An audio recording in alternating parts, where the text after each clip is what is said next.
Well, hello students. Now we're going to see this question. The question says that when steady current passes through a cylindrical conductor, then the electric field inside the conductor is. So basically we need to find the electric field. Firstly, if we assume a cylindrical conductor, okay, let's draw a cylindrical conductor.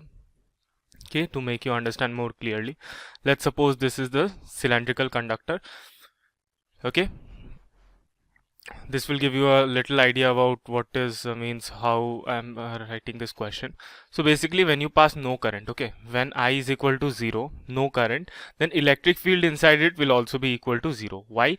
Because since there is no charge flowing through it, basically there will be no electric field, because electric field is basically caused by either charges or basically electric current, you can say, because electric current is charge per unit time.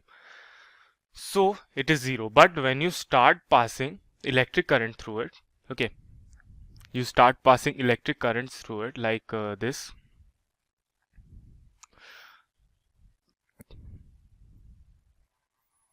Okay, means electric currents start passing through it. That means that what will happen, that means I will become equal to not equal to 0. I will become not equal to 0. Okay, that means that in this case what will happen, that electric field also will become non-zero. Okay, so why? Because electric current is passing through it and basically charges are passing through it. So in a steady state, when a steady current passes through it, the electric field inside a conductor is non-zero. Okay, so our answer is that electric field is non-zero. Okay, this case we will rub it off. Okay, thank you. इस question में हमको एक copper wire दिया है, इसका cross sectional area A equal to 0.5 mm square दिया है। Area A equal to 0.5 into 10⁻⁻6 metre square और लेंथ इक्वल्स टू 0.1 मीटर है और इसका initial temperature T1 equals to 25 degree centigrade दिया है और ये हम इंसुलेट किया है सराउंडिंग से और इसमें current I equals to 10 amperes दिया है, I इक्वल्स टू 10 एम्पियर्स और इसमें ये पूछ रहा है find the time in which the wire will start melting, the change of resistance with the temperature of the wire may be neglected. और question B में दिया है what will be the time if length of the wire is doubled, given for copper wire its density is, हमको यहाँ values दिया है, density equals to 9 into 10⁻³ kg per metre cube और specific heat S equals to 9 into 10⁻⁻2 kilo calorie per kg और melting point T equals to 1075 degree centigrade और specific resistance rho equals to 1.6 into 10⁻⁻8 दिया है। ठीक है, ये wire कब melt होगा? जब टेम्परेचर 1075 डिग्री सेंटीग्रेड है तो तब ये मेल्ट हो जाएगा। इसलिए मेल्ट होने के लिए कितना हीट चाहिए? H equals to MS delta T 1075 minus 25 equal to H equals to mass क्या है? Density into volume, density into volume to specific heat into 1075 minus 25 क्या है? 1050 और H इक्वल्स क्या होता है? डेंसिटी 9 इंटू 10 क्यूब इंटू यह वॉल्यूम क्या है? Area into length. हमको क्वेश्चन में एरिया और लेंथ भी दिया है। एरिया क्या है? 0.5 इंटू 10⁻�6, लेंथ इक्वल टू 0.1। इसलिए हम ये सब वैल्यूज लास्ट में सबमिट करेगा। H equals to density into area into length L into S into T2 minus T1। ये वायर मेल्ट होने के लिए इतना हीट चाहिए। ये हीट कहाँ से आएगा? जब I² RT, ये जब करंट पास हुआ तो ये रेजिस्टेंस के कारण इतना हीट जनरेट हो जाएगा। Implies rho into area into L into specific heat T2 minus T1 equals to I।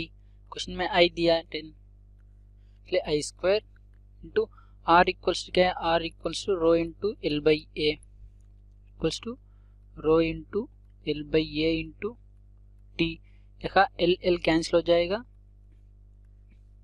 Time T equals to rho into A square into S into T2 minus T1 by I square. हमको ये सब values पता है, ये value submit करने से हमको एक टाइम आएगा।